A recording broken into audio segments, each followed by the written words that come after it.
Welcome to Still World Order. I wanted to talk a little bit about the concept of people of the New World Order. We're already in it, but for instance, the woman of the New World Order. What does she look like? What is she like? Is she just the evolution of the woman of the past? Now let's think back into some movies, Men in Black and all of I think there's one called Westworld. And let's look at the projections that television and movies has given us about what the future looks like. And let's kind of use that as somewhat of an outline as to what we can expect the woman of 2020 or 2050 to be like. Well, we know that the woman is thin. We just start with the basics, the superficial, the shallow, and let's work our way in.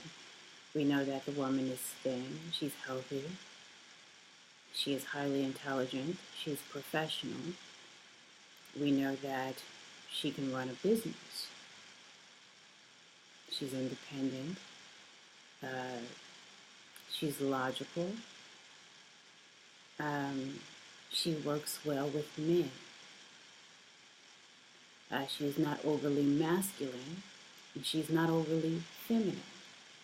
Um, she is a woman who can hold her own, so to speak, anywhere on this planet, in any situation. She is a woman who, if she has children, her children are they're for a purpose. They're not for enjoyment or for the simple fact that she's a woman and she can have children. They are to be an heir. They are to further a legacy. And her whole life and her partner, the man that she chooses, is also an extension of this. He is also part of this. Now we can look at where we are today. At least in the Western world, I'm not very clear on what the New World Order woman looks like in Asia yet. And I'm not very clear about that yet. But I see signs of this type of woman already in Asia. Quite honestly, they're already building the New World Order woman. However, what I find interesting is that there's a huge disparity. There's a huge difference in between this type of woman that is projected to be, which would actually be an evolution of, let's just say, the 90s woman, the 90s, the 2000s woman. If that particular woman of that time period shot into 2050, 2060, but what about the woman that exists today? What about the type of woman that exists today? Could she make it to the New World Order? Would she survive in that type of environment? What would happen to her? If we look around the women in our environment, are they fit? Now this is more of a video for women. I don't really need the murmurings of men because I know what's kind of going on between men and women right now. And this really isn't the opportunity for that, but this is an opportunity for women who consider themselves adaptable, who consider themselves able to change and able to roll with punches. Is this how you see yourself? Is this where you are? Are you able to adapt for instance, in going into 10 more years? Are you able to hit the ground running in life? Or are you stuck? Or will you be holding on to the way things were? Will you be fighting to keep things uh, uh, fighting for preservation, fighting to stop things from progressing, fighting to keep things more psychologically easy. Because what we can look at in history is that with every bit of change, there has to be adaptability, but most of that adaptability is intellectual. There are some physical changes that are involved, but every change first is psychological. It's subconscious, you know, and in order for changes to be smoothly, your mind has to accept that idea. Now we know the future is coming. We get closer to it every day. I mean, hell, people in the what 80s, maybe 70s were watching the Jetsons flying cars all the way back then, maybe earlier. I don't even know when the cartoon Jetsons came out. So that generation was expecting to see flying cars, which they haven't yet. But it's not to say that idea is already out there. So I'm only surprised that we haven't seen flying cars at this particular time. Who's to say they don't already exist and they're just away from the masses of people? We've seen them in movies, cars that fly in movies. But yet they're not accessible to everyone just yet. Think about that.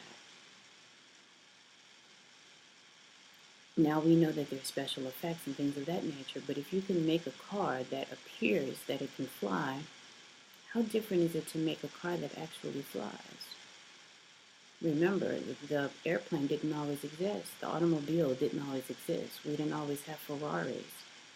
There is evolution and there is progression of those original ideas. So we as women, and let's tie this all in, we as women, are we ready to fly?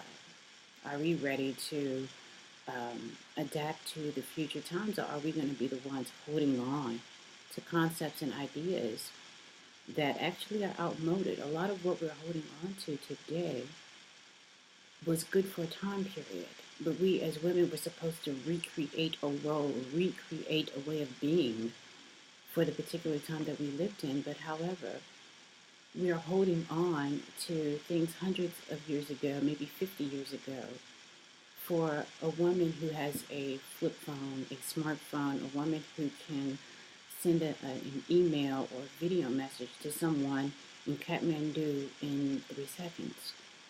But yet part of us wants to hold on to an ideology of 50, 100 years ago. Does that make sense to you? We need to question that, because many of us will live longer if we don't have ailments. We're not really dying in childbirth anymore. So what are we doing to enhance our life and to prepare ourselves, prepare our minds for another time that's coming? You can't stop it. You can't stop the future. You can't fight it. It's coming. Every moment we're closer to it. We're in it. So what are we as women doing? How will we define the New World Order woman? We cannot give this to men to define for us, because that time is over. Remember, something called feminism, and most men assume that all women are feminists, even if we're not. They assume every woman is a feminist. So how do we define the New World Order woman? And can we make that an individual thing? It has to be an individual thing, of course, because we're not all the same. And all women around the planet Earth are not all the same. But for you, for an individual woman, how do you see yourself 20 years from now? Do you see yourself half dead? No children because of some sort of reason? Stuck in a job that you hate? In a nursing home? Loveless, manless, childless, friendless, homeless? How do you see yourself as a woman going into the New World Order? Are you living the life you want? Or are you waiting for someone to tell you how to live? That's the one thing that we as women can control, is how we define ourselves, how we see ourselves, how we want to be. So 50 years from now, how will you look? Or what will your daughter look like? Ask yourself that. What do you want your daughter to look like? What will you mold her to be? Will she be a ballerina because that's what's expected, or will she be a scientist? Will you give her dolls, or will you give her a test tube and a science kit? You control that. And we're getting ever closer to the future. We can't go back. We can't go back. There's nothing back there. Horse and buggy, the first automobile, is that what you want? We need to start preparing and thinking for that. There's too much holding on to what has what has come and gone. And there's no embracing of the future. There's no looking towards the future. You think holding on to the past is a is laying the groundwork for the future. How does that happen? Everything in life is evolution. Everything has to evolve, or else it stagnates and dies. So if you think your answer to the future is in the past, it's really not. You define it. That's how we become better humans. That's how we become. That's how we can adapt and become smarter and make new inventions. We change. We define ourselves. We grow. We alter. We adapt. So think, how do you want to be 50 years from now? How do you want to be 20 years from now? 10 years from now? How do you want to look? You decide.